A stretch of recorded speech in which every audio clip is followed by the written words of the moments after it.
Viene ya la predicación.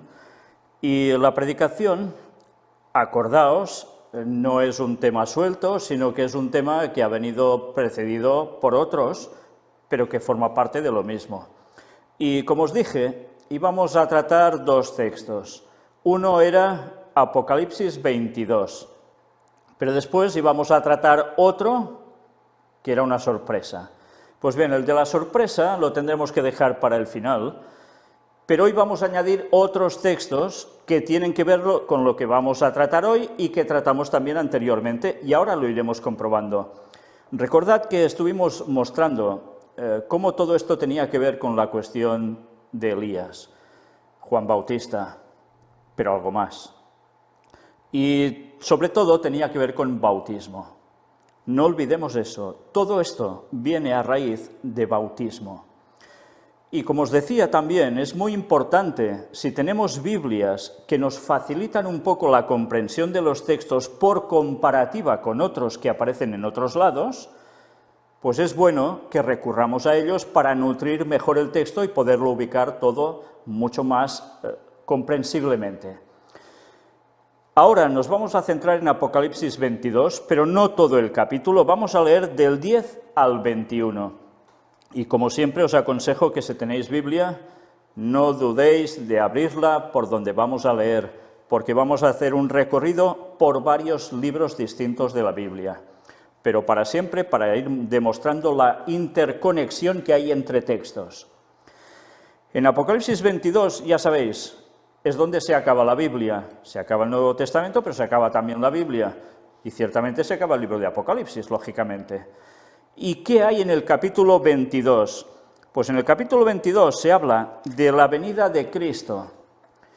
Y además vamos a ver cómo nos da una serie de detalles de cosas que deben acontecer. Empecemos por el versículo 10 y vayamos avanzando. Ya sabéis, hay una conversación entre Juan y alguien más, un ángel.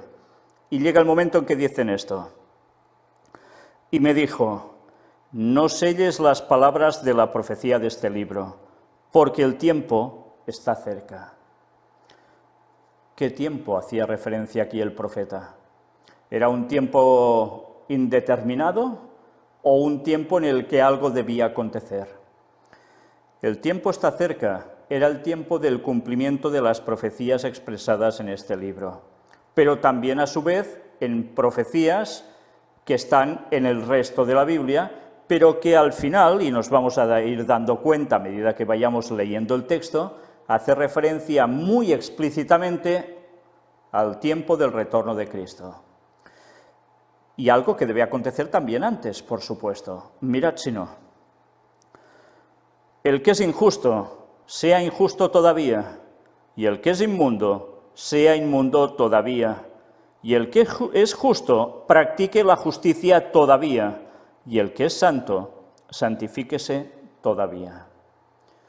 ¿A qué hace referencia esto? Pues que hay un momento determinado en la historia, un tiempo profético, que marca que a partir de ahí ya no puede haber cambio, ya no puedes decir, sí, voy a aceptar el mensaje para ser salvo. No, si ya lo has despreciado, allí se te acabó. Pero si hasta allí tú has sido fiel, has permanecido con el Señor, ¿vas a cambiar para mal? No. A partir de allí ya sigues siempre con el Señor. Ya no hay opción de intercambio de posiciones. Esto se acabó. ¿Y cuándo acontece esto? Algunos dirán, bueno, cuando vuelve Jesús por segunda vez, ya está. No. Hay un periodo previo en el cual acontece algo, y son las 7 plagas finales. En el momento en que cae ya la primera de las plagas, allí ya está todo decidido. Por eso las plagas solo van a afectar a los que no van a ser salvos. Los salvos ya estarán sellados para ser salvos. Ya no habrá muerte sobre ellos. Y esto es algo a tener en cuenta, porque hay gente que puede pensar, bueno, hasta que no aparezcan las nubes, yo pues puedo decidir qué hago. No, no. Un año antes tú ya tendrás una determinación y esa ya no la podrás cambiar. Y todo esto, no sé si os viene a cuento con relación a algún otro texto. Después vamos a ver que esto que explica aquí el ángel que le dice a Juan, aparece también en algún otro libro profético. Un libro profético que está totalmente equiparado con Apocalipsis y que el uno al otro dan comprensión a las palabras escritas. Y es el libro de Daniel. Ya lo vamos a ver en su momento. Pero sigamos con la lectura. He aquí yo vengo pronto, y mi galardón conmigo, para recompensar a cada uno según sea su obra. Y automáticamente cuando vemos esto, ¿qué pensamos? Pues ya es el momento de decir, es la segunda venida y tú te salvas y tú te pierdes, no hay más. Y es cierto, va por aquí. Hay la recompensa por lo que hayas hecho. Sí, por supuesto. ¿Esto quiere decir que nos vamos a salvar por las obras? ¿Quiere decir que, bueno, es que como he ayudado tanto, voy a ser salvo? No, ya sabéis que hay que ayudar, ciertamente, pero eso debe salir del corazón, no para ganarte el cielo. Y es una consecuencia de seguir los mandamientos de Dios. No te ganas el cielo con obras, te ganas el cielo porque Cristo pagó por ti y te perdona para poder ser salvo. Pero tú debes hacer su voluntad, debes intentarlo, porque si no, no habrá salvación.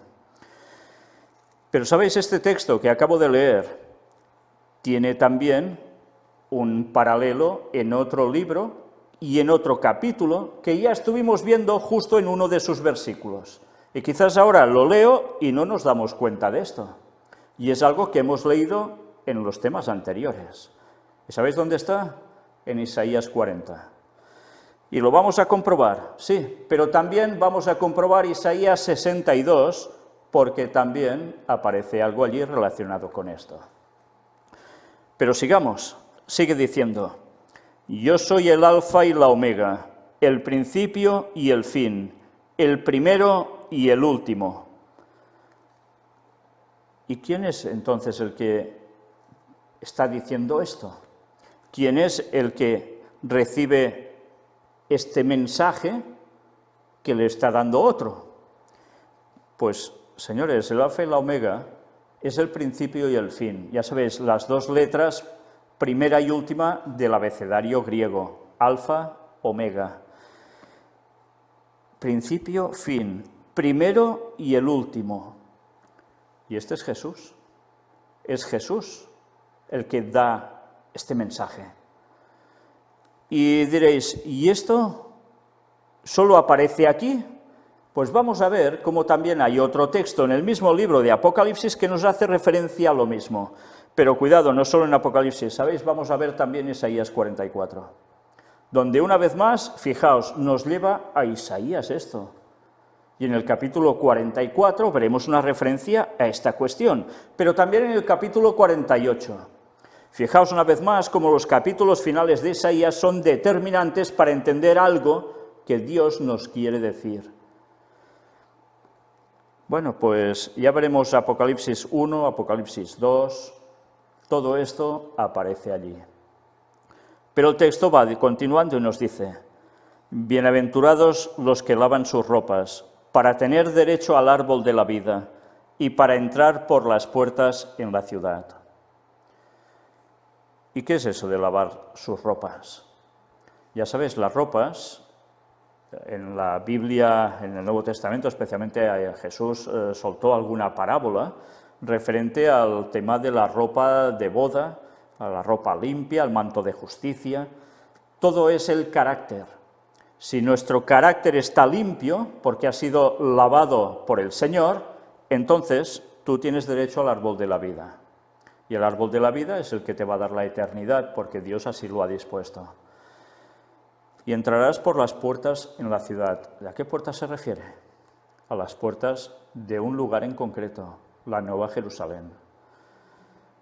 Pero, ¿sabéis? Esta traducción en otras Biblias no dice bienaventurados los que lavan sus ropas, sino que dice bienaventurados los que guardan los mandamientos. ¿Y cómo puede ser? ¿Qué tiene que ver lavar ropas con mandamientos? Pues, ¿sabéis? En el lenguaje que está escrito en el griego, Alguna traducción lo vierte de un modo y otras de otro, y es porque en el griego prácticamente la diferencia entre la forma de escribir una cosa y otra es súper mínima, y se pudo traducir de las dos formas. Pero, ¿sabéis? A la hora de la verdad, lo traduzcas como lo traduzcas, el resultado es el mismo. Si guardas los mandamientos de Dios de todo corazón, tendrás acceso al árbol de la vida. Y además entrarás por las puertas en la ciudad. Y si has hecho eso, y lo haces de corazón, evidentemente, no en plan farisaico, tendrás esa salvación. Es lo mismo que lavar tus ropas, tu carácter. Bueno, pues el texto ahora nos sigue diciendo algo más, y esto ya empieza a ser duro. Mas los perros estarán fuera, y los hechiceros, los fornicarios, los homicidas, los idólatras y todo aquel que ama y hace mentira.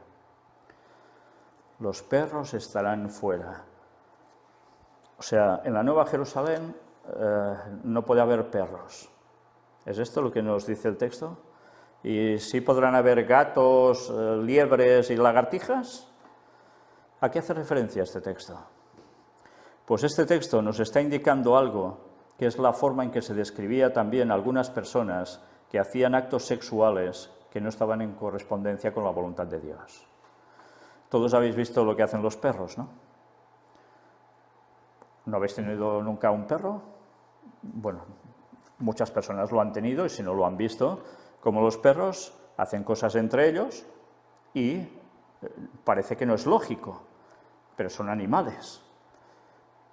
Pero las personas tienen un raciocinio y Dios les ha dictaminado lo que es correcto y lo que no. Y esto no siempre se lleva a cabo. Pues esas personas que en cuestión sexual hacen lo que no pertoca según la palabra de Dios, son considerados así y estarán fuera, no entrarán al reino de Dios. Es fuerte, ¿eh?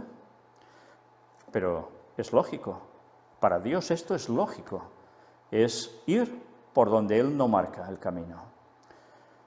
¿Dios es malo haciendo esto? ¿O es que tenemos una cuestión nosotros que resolver si estamos haciendo esto para con Dios? ¿Quién es el justo, Dios o nosotros? ¿Alguien duda que Jesús vino a morir por nosotros para que todos pudiésemos ser salvos y en cambio le da por la tontería decir que estos no pueden entrar en el reino de Dios porque le da la gana a Él y ya está? ¿O es porque Él nos conoce y sabe que esto no es la forma en que Él nos creó para funcionar? Pues esto debería hacer pensar a muchos, a muchos. Pero bien, cada uno decide, por supuesto. ¿Son los únicos que se quedan fuera de la ciudad? No, mirad. ¿Y los hechiceros? ¿Quiénes son los hechiceros? Bueno, si ponéis muchas peliculitas, ya veis que hay muchas peliculitas que van de hechizos, ¿no? Pues esos no entrarán tampoco en el reino de Dios, los hechiceros. ¿Pero quién más? Los fornicarios. Sí, los fornicarios tampoco. Y esto también tiene que ver con una cuestión sexual, pero con quien no corresponde. Pero además los homicidas, gente que mata a otros y que lo hace no precisamente como una justicia divina aplicada, ¿eh? No, no. Matar por a saber qué cosas, ¿eh? Pero tampoco los idólatras, y esto es muy fuerte. ¿Los idólatras no entrarán en el reino de los cielos? ¿Quiénes son los idólatras? Claro, evidentemente uno puede pensar cualquiera que adora ídolos. Algunos dirán enseguida, bueno, pues hay muchas religiones paganas en este mundo que tienen ídolos muy raros, como Shiva con un montón de brazos y cosas de esas, pues no van a ser salvos. Pero pensemos una cosa, idólatra también puede afectar en el mundo cristiano, o dicho cristiano, porque hay una cierta religión, la más extendida dentro del cristianismo, que resulta que tiene ídolos para adorar. Ellos dicen que los veneran, es una forma de tapar lo que es idolatría. Y que en la Biblia se nos dice que no te hagas imagen de cosa de arriba del cielo, abajo en la tierra, ni debajo del mar, para adorar, para postrarse. Y ellos lo hacen, incluso besan esas imágenes. Encima les invocan para cosas. Pues esto es idolatría. Y en el libro de Isaías precisamente se habla también de eso. y de la incongruencia que es hacer esas cosas, incluso el labrar esas figuras. Pero bien, idolatría también es poner cualquier otra cosa ante Dios. Pueden ser el dinero, puede ser la esposa, el esposo, los hijos, los padres, puede ser muchas cosas. ¿Cuál es nuestra prioridad? ¿Dios y hacer su voluntad o poner a otros por encima de Dios y lo de Dios lo dejamos relegado para no tener problemas? Pues esos que piensen así también se van a quedar fuera. Pero además, todo aquel que ama y hace mentira, porque hay gente que miente más que habla y terminan creyéndose sus mentiras, y si no, contentos y felices de haber engañado a otro mintiéndole. Pues todos estos no entrarán en el reino de Dios. Bueno, vaya lista, ¿eh? Vaya lista. Y luego dice, yo Jesús he enviado mi ángel para daros testimonio de estas cosas en las iglesias. Por tanto, es Jesús que envía a su ángel para decir todo esto. Y añade, yo soy la raíz y el linaje de David, la estrella resplandeciente de la mañana. ¿Y esto lo encontramos en algún otro lugar? Pues vamos a ver también cómo Isaías nos refiere esto en el capítulo 11. Pero mirad, aún va más. Y el espíritu y la esposa dicen, ven. Y el que oye diga, ven. Y el que tiene sed, venga. Y el que quiera, tome del agua de la vida gratuitamente. El agua de la vida gratuitamente, qué maravilla. No pagas esa agua y encima esa agua te hace genial. Ya no tienes sed, apagas tu sed. ¿Está hablando solo de agua literal? Bueno, ciertamente ya sabemos que en la Tierra Nueva vamos a tener un río que emanará del trono de Dios y será agua cristalina, pura. ¿Servirá para beber las naciones? Sí. Pero esto tiene un significado. Jesús dijo algo, que él también daba de beber y que el que bebiera de esa agua no tendría sed jamás. Por tanto, hace una referencia aquí a lo que Jesús ya dijo en su momento. ¿Y quién es esto del Espíritu y la esposa dicen ven? El Espíritu Santo, es el que nos llama a seguir a Cristo. ¿No nos ha llamado para el bautismo? Fijaos en qué contexto. Cuando tú decides aceptar, tú lo que haces es dar el paso. ¿Y dónde entras? Al agua de la vida. O sea, el bautismo no es solo lo que muchas veces podemos imaginar, significa también el agua de vida a Cristo que te la da para que seas salvo eternamente, para que no tengas sed jamás. Y tantas veces este concepto no se coge. Pero cuidado, dice, y la esposa dicen ven. ¿Y quién es la esposa? Bueno, la esposa a veces tiene dos vertientes. Una es la Iglesia, que te llama, el pueblo de Dios te llama, como el Espíritu Santo te llama, ven, haz el pacto con Dios, entra conmigo aquí. Pero la esposa también es algo más.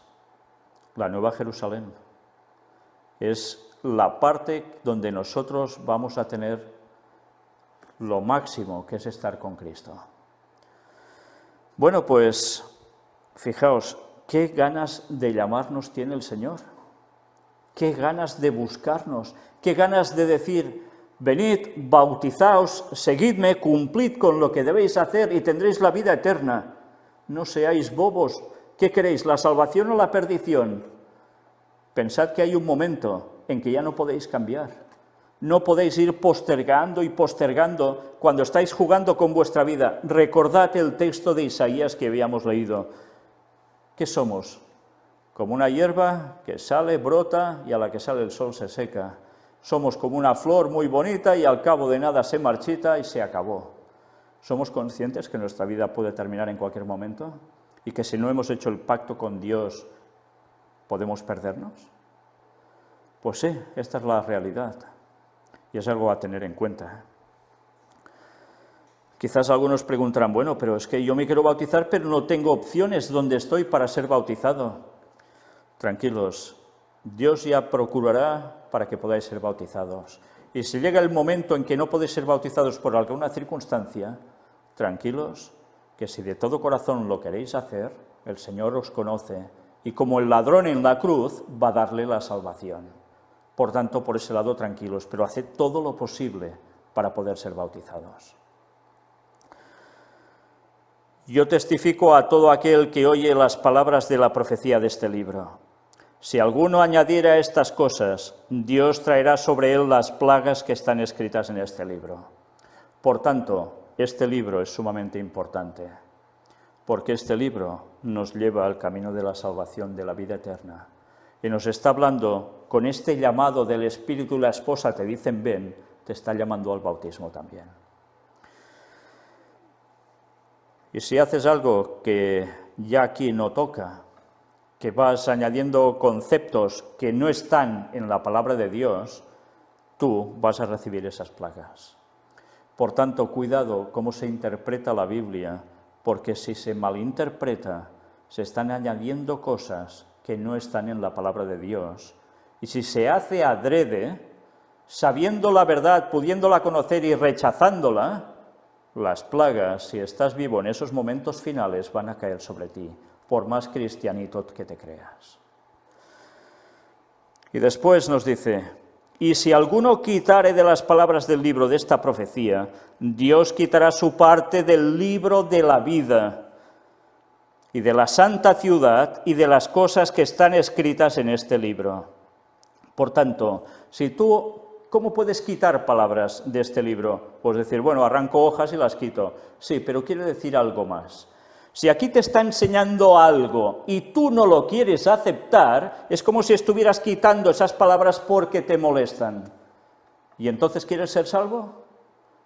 Si hay un texto que te dice que hagas algo o que creas algo tal como es y a ti te da la gana de otra cosa, ¿tú crees que puedes ser salvo así? Te estás haciendo Dios a ti mismo porque dictaminas qué es lo bueno y qué es lo malo. ¿Cómo vas a ser salvo así? ¿Y sabéis qué te puede pasar? Pues que te puede quitar Dios del libro de la vida. ¿Y qué es esto del libro de la vida? Hay personas que no tienen ni idea de que en la Biblia se habla de que hay un libro de la vida, donde nosotros somos registrados. ¿Y en qué momento somos registrados en este libro de la vida? Pues precisamente como han hecho hoy estas personas, en el momento en que han hecho el pacto de Dios en el bautismo.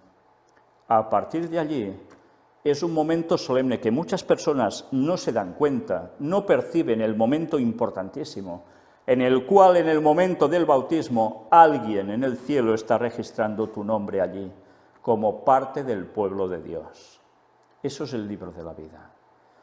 Pero ya veis, el libro de la vida puede estar escrito allí, puede ser muy cristiano, sí, muy adventista, muy lo que quieras, pero tu nombre puede ser borrado de allí.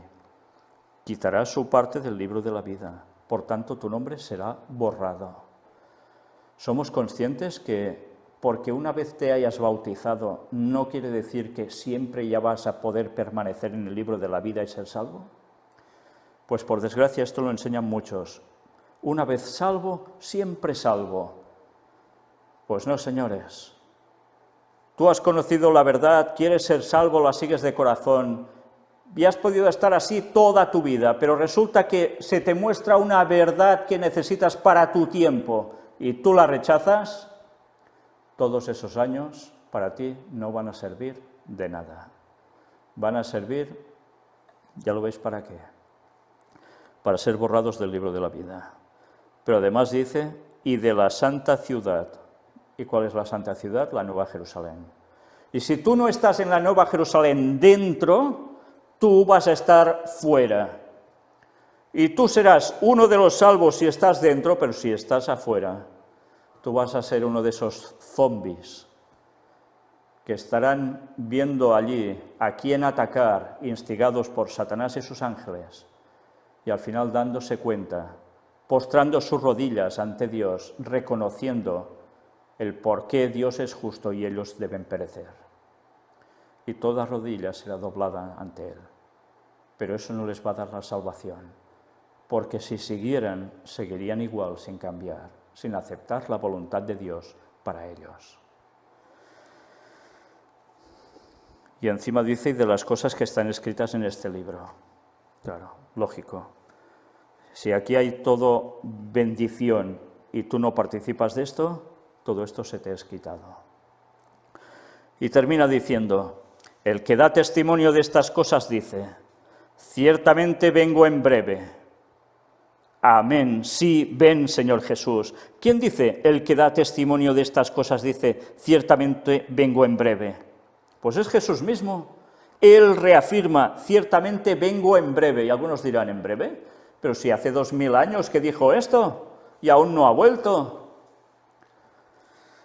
El Señor viene en breve a todo aquel que se acerca a Él, por supuesto, porque el Espíritu Santo trabaja así. Pero aquí hace referencia explícitamente ya a la segunda venida de Jesús. ¿Venir en breve? Bueno, pues para que la gente lo entienda, de esto tratamos ya en Hay fecha para el retorno de Cristo. Venir en breve. Son 6000 años de historia desde la entrada del pecado hasta el regreso de Cristo, la segunda venida. Dividimos, muy sencillo, pasan 4000 años, viene Jesús y muere en la cruz, resucita, se va, 4000 años. ¿Cuándo es su regreso? A los 2000 años. Por tanto, dividid eso, si queréis, en 3 partes de 2000. Han pasado 2 tercios, hasta la muerte de Cristo. ¿Un tercio más no puede ser considerado brevemente? Claro que sí. Y ahora que estamos tan cerca del 2031, cuando se cumplen los 6000 años desde la entrada del pecado, que estamos más cerca que nunca de este momento, ¿no vamos a decir que verdaderamente Cristo viene en breve? Y no ya en breve, en brevísimo, porque lo que queda y nada prácticamente ya es lo mismo. Comparad 6000 años de historia con 11 años que quedan. ¿Qué es eso? Amén, sí, ven, Señor Jesús. Esto lo escribe Juan, evidentemente. Así sea, sí, ven, Señor Jesús. Juan, un anciano ya en esos momentos. Un anciano que para muchos podía ser un decrépito, pero un anciano que había estado de joven con Jesús, el discípulo más joven que Jesús tuvo, el que llegó a tener una unidad con él impresionante, y que fue reconocido primero como un hijo del trueno, y después resulta que llegó a ser conocido como el discípulo del amor, por todo lo que llegó a escribir, y cómo lo escribió. Del amor, pero que dijo las cosas muy claras, y cuando tenía que poner las cosas en su sitio, las ponía.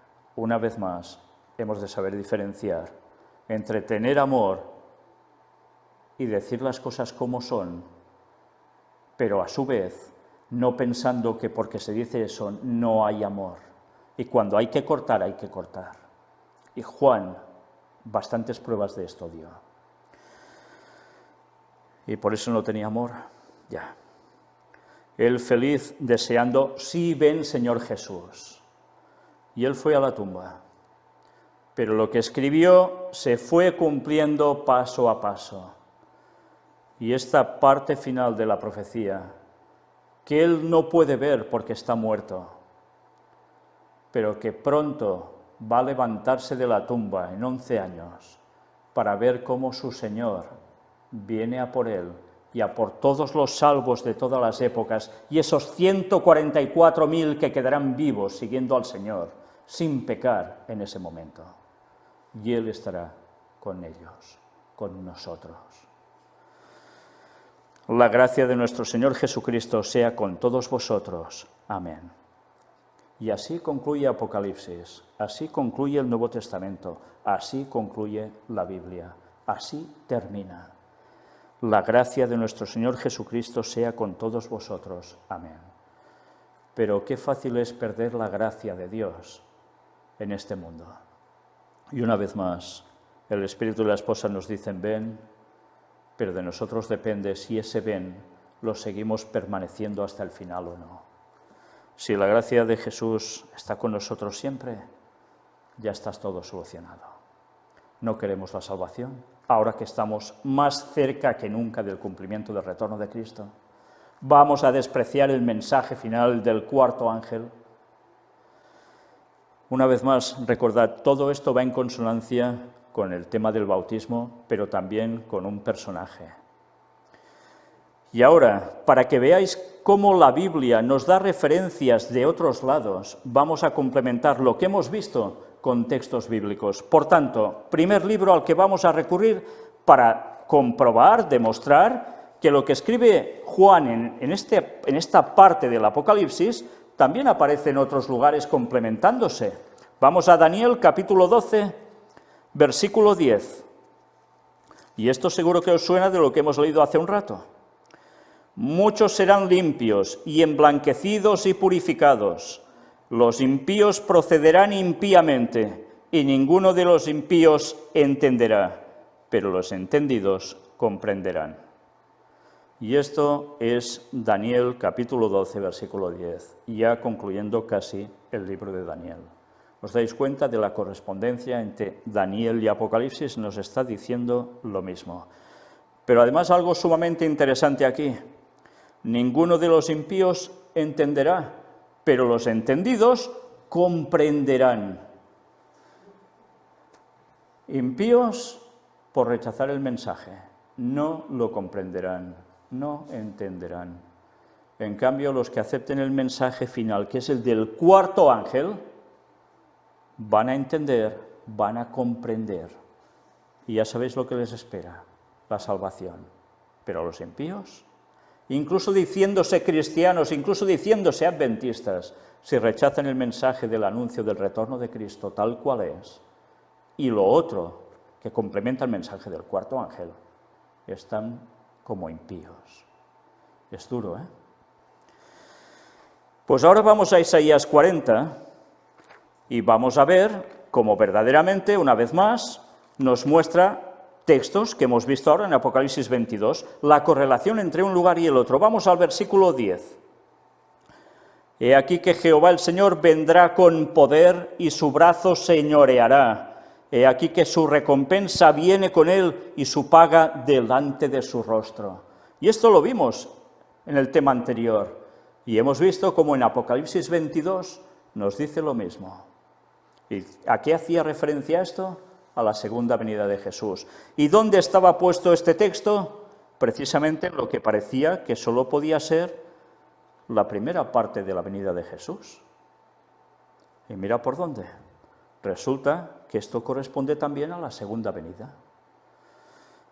Pues vamos ahora, avanzando un poco en el libro de Isaías, al capítulo 62 y versículo 11. He aquí que Jehová hizo oír hasta lo último de la tierra. Decid a la hija de Sión, he aquí viene tu Salvador, he aquí su recompensa con él y delante de él su obra. ¿No hemos leído prácticamente lo mismo en Isaías 40 ahora?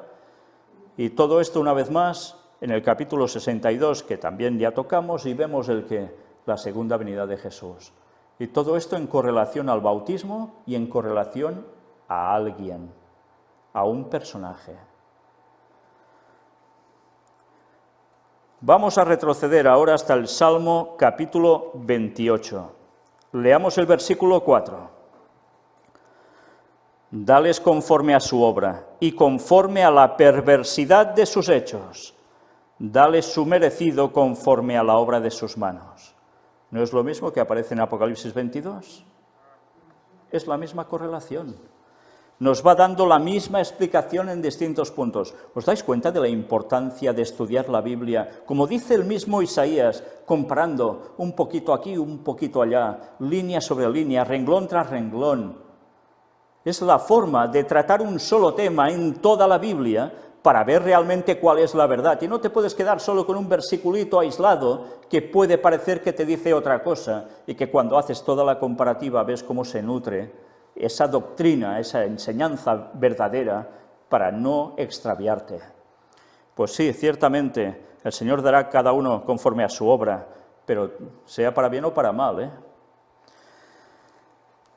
Vamos ahora al libro de Apocalipsis, capítulo 1, y vamos a leer el versículo 7. Y mirad qué nos dice.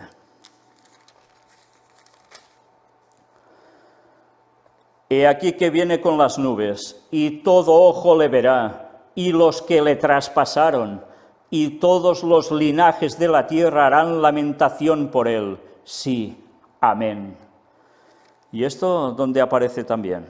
¿No es lo mismo que hemos visto al final en el Apocalipsis 22? ¿No es lo que estamos viendo continuamente, que también nos lo dicen los evangelios? Por tanto, una vez más, todo va interconectado. Y es necesario el profundizar para darnos cuenta que este momento, el que he aquí viene con las nubes y todo ojo le verá, tiene que ver ya con nuestra salvación tan próxima. Dice todo ojo le verá. Aquí no está hablando del ojo del entendimiento, el tercer ojo, ni mandangas. No, no. Aquí está hablando de una literalidad. Viene con las nubes, por tanto viene desde arriba. ¿Y qué? Todo ojo le verá. ¿Y quién más? Y los que le traspasaron. ¿Y quiénes son los que le traspasaron? Claro, entiendes que los vivos lo vean, pero los que le traspasaron a Cristo, ¿qué implica esto? Pues que hay una resurrección especial que tiene que ver con los que traspasaron a Cristo en su juicio y en la cruz. Ellos van a resucitar para ver que realmente aquel al que estaban ejecutando, condenando totalmente, era Dios. Vaya gracia, ¿eh? Despertarse del sueño de la muerte para ver esto, ya os podéis imaginar qué les pasa enseguida. Una vez más se dan cuenta y el resplandor, la gloria de Dios, los tumba. Vuelven literalmente a la tumba, fulminados. Estos son de aquellos que van a morir más de una vez. Es curioso, ¿eh? Todo el mundo normalmente va a morir dos veces, la muerte natural y después la muerte por la paga final, cuando hayan resucitado y se les dé su paga, para quemar hasta su extinción. Pero algunos van a morir 3 veces. Impresionante, ¿eh? Y todos los linajes de la tierra harán lamentación por él. ¿Cómo no? Todos los que se van a perder y lo vean, ¿no harán lamentación por él? Y otros, en cambio, tan felices que estarán, por ver su retorno. Bueno, pues ya vemos la complementación de textos. Vamos ahora otra vez al libro de Isaías y vamos a leer el capítulo 44. Y en el capítulo 44 nos dice algo también que ya hemos visto en lo que hemos leído ahora. Isaías 44, 6. Así dice Jehová, Rey de Israel, y su Redentor, Jehová de los ejércitos. Yo soy el primero y yo soy el postrero, y fuera de mí no hay Dios. Por tanto, aquellos graciosillos que dicen Jesús nunca dijo que Él es Dios, pero ¿cómo leéis la Biblia de canto? Este texto es el mismo de Apocalipsis. El primero y el último, el alfa y la omega. ¿Y eso quién era? Jesús.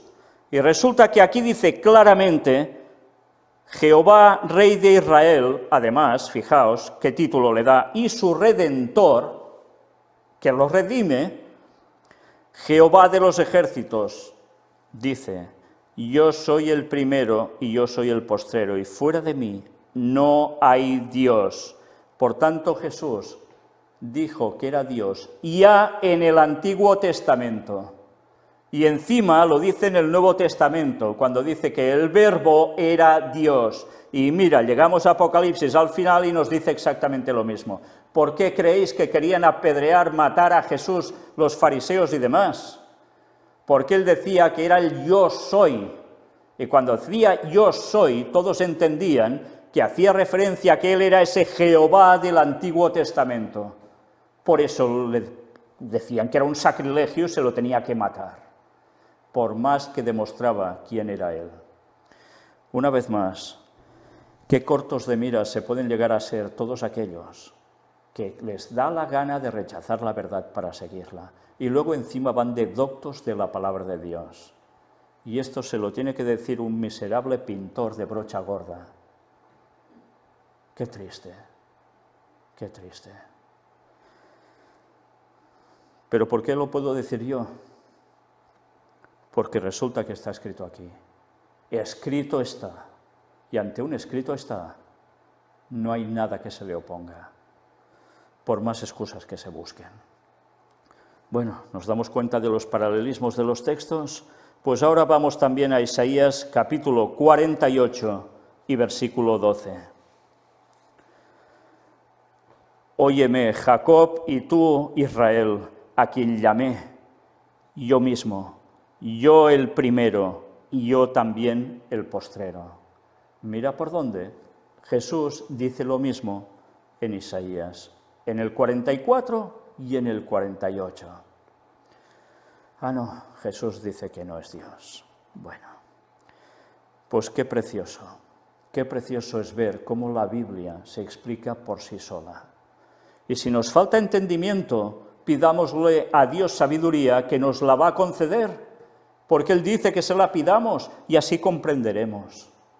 Y una vez más, recordad que todo esto va ligado al bautismo, sí, pero todo esto va ligado a un personaje. Y no es solo Jesús, no es solo Jesús. Recordad que se prepara el terreno para la venida de Jesús.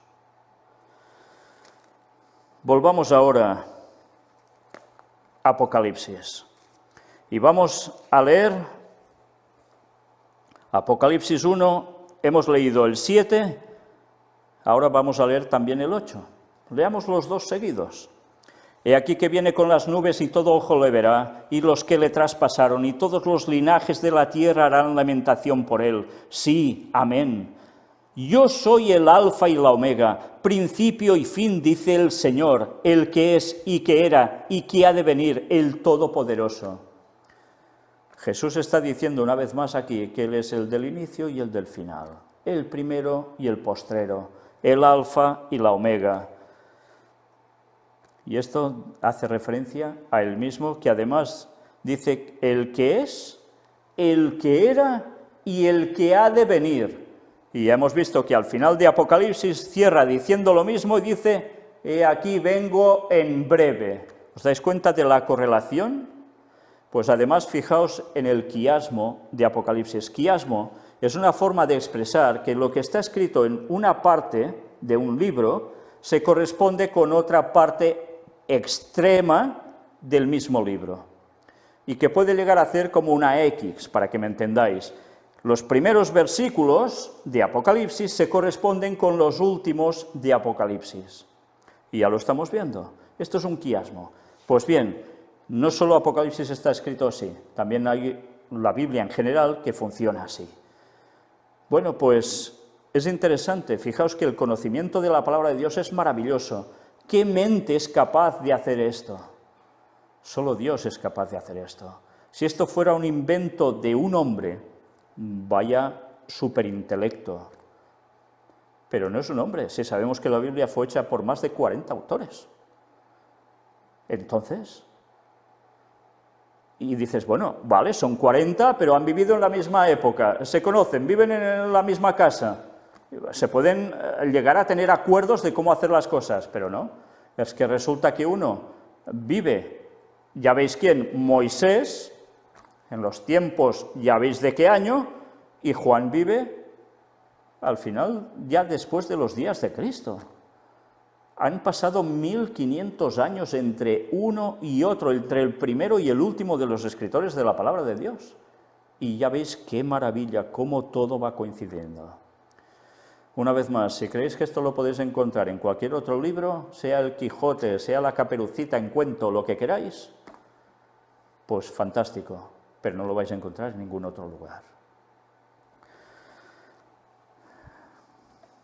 Vamos a ver ahora otro texto en el mismo Apocalipsis, capítulo 2, leamos el versículo 8. Y escribe al ángel de la iglesia en Esmirna, el primero y el postrero, el que estuvo muerto y vivió, dice esto.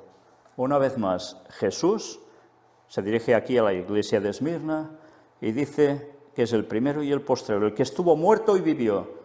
¿Quién hizo esto? Evidentemente Jesús. ¿Os dais cuenta? Por todos los lugares nos va diciendo lo mismo, no hay duda, y dice que además es Dios. Bueno, pues ahora vamos a dar un salto hacia atrás y nos vamos a Génesis, capítulo 2 y versículo 9. Y Jehová Dios hizo nacer de la tierra todo árbol delicioso a la vista y bueno para comer, también el árbol de vida en medio del huerto y el árbol de la ciencia del bien y del mal. Y hemos visto que el que sea salvo comerá ¿de dónde?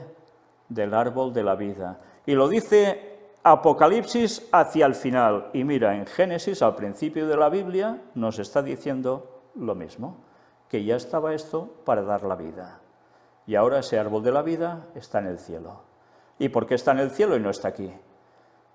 Porque, como dice la palabra de Dios, si permaneciera en la tierra, comerían de él y vivirían, seguirían pecando eternamente.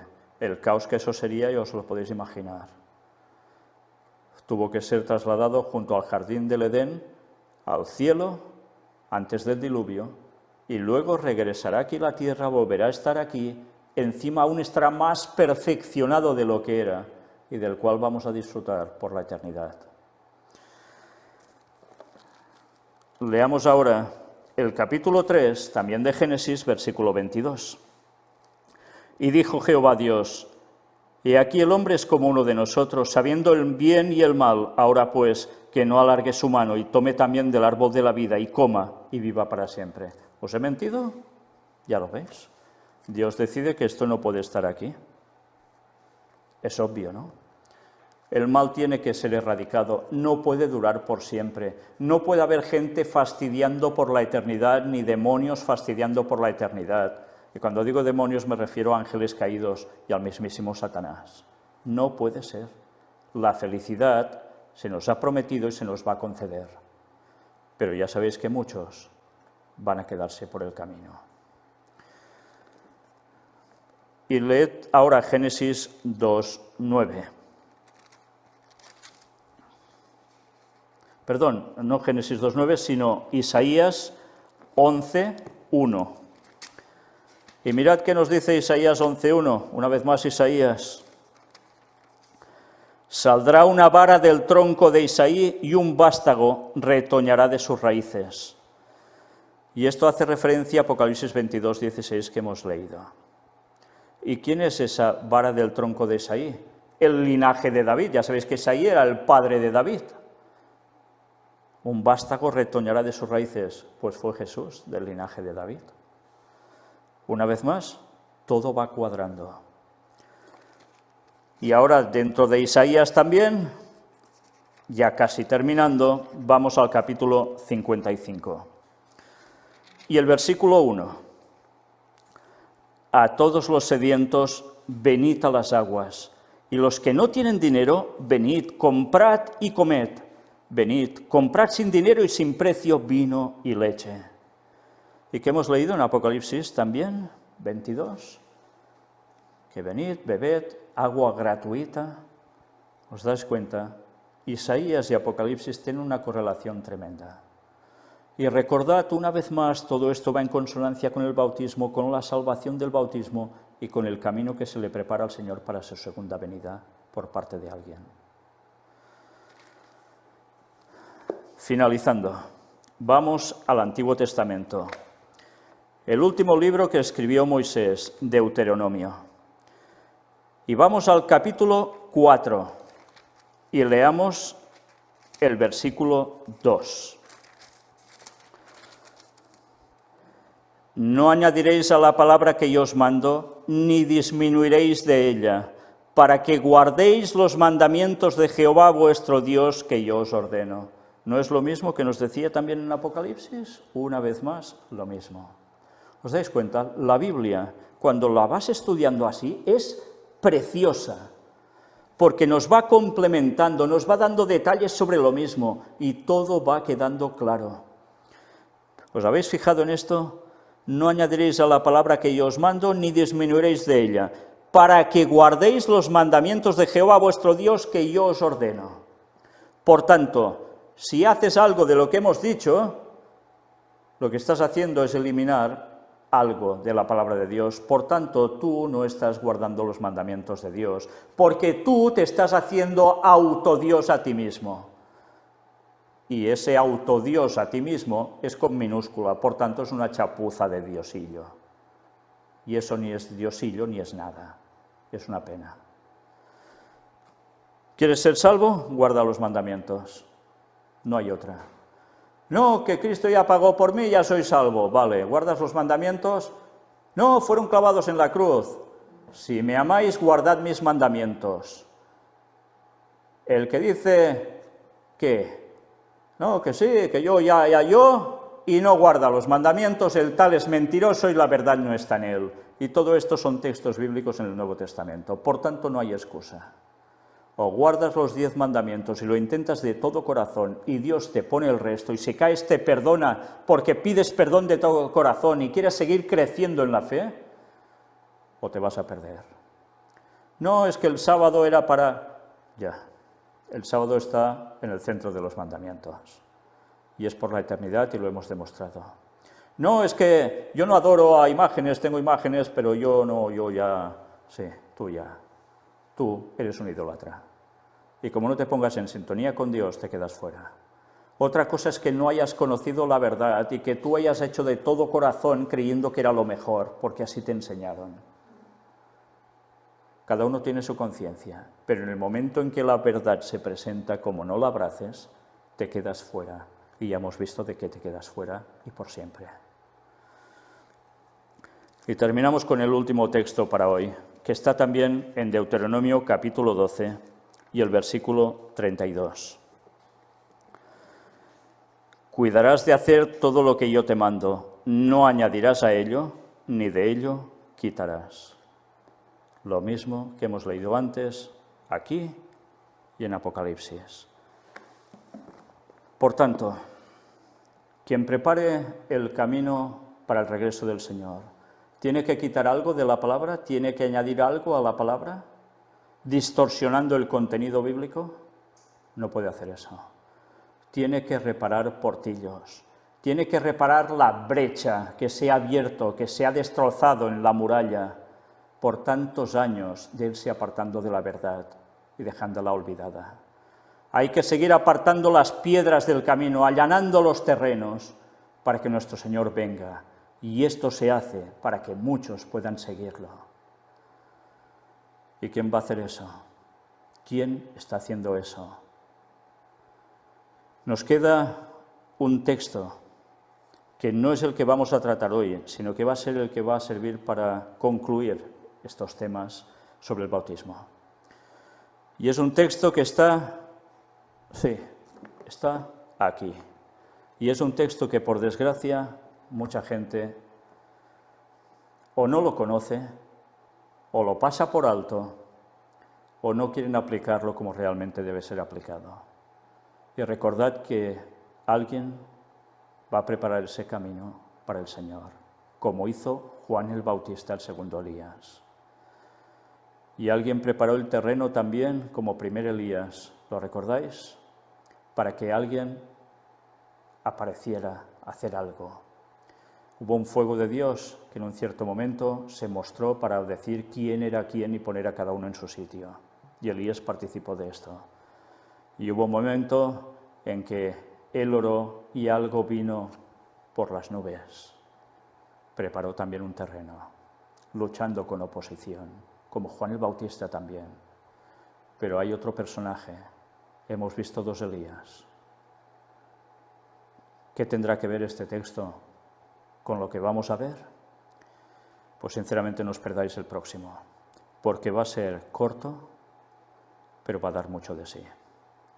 Y gracias a Dios por su maravillosa palabra, porque sigue dejándonos anonadados ante el espectáculo que es la grandeza de su palabra, de su sabiduría, y cómo procura que obtengamos la salvación por todos los métodos.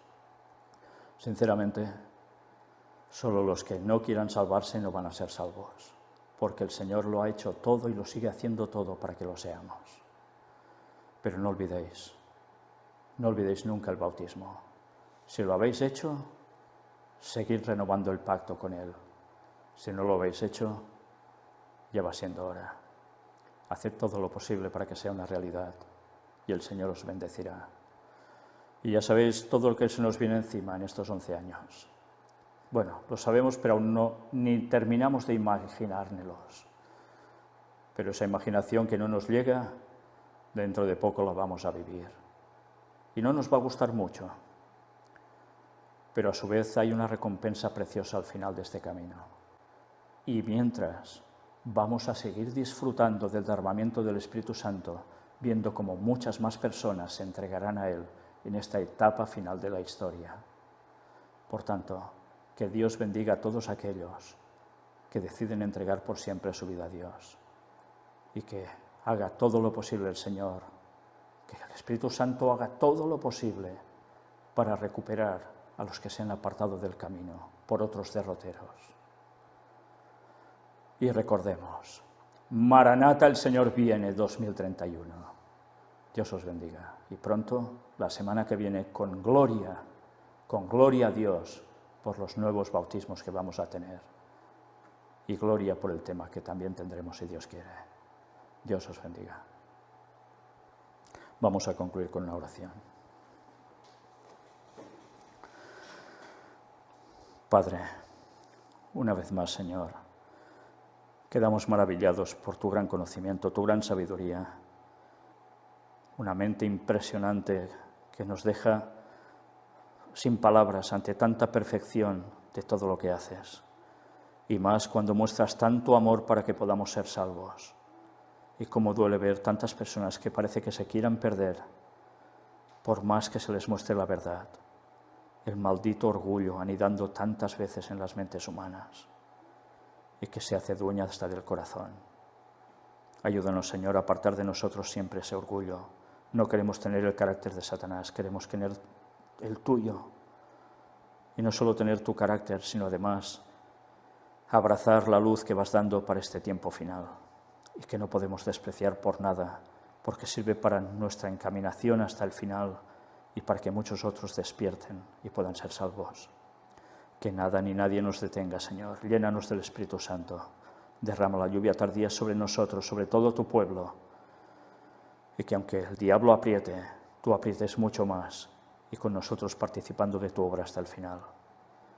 Perdónanos, Señor, todo lo mal que hacemos las cosas, lo mal que decimos, lo mal que pensamos, lo mal que hacemos. Y ayúdanos a cambiar, Señor, y a ser como tú por encima de todo. En la preciosa sangre de Jesús te lo pedimos todo. Amén.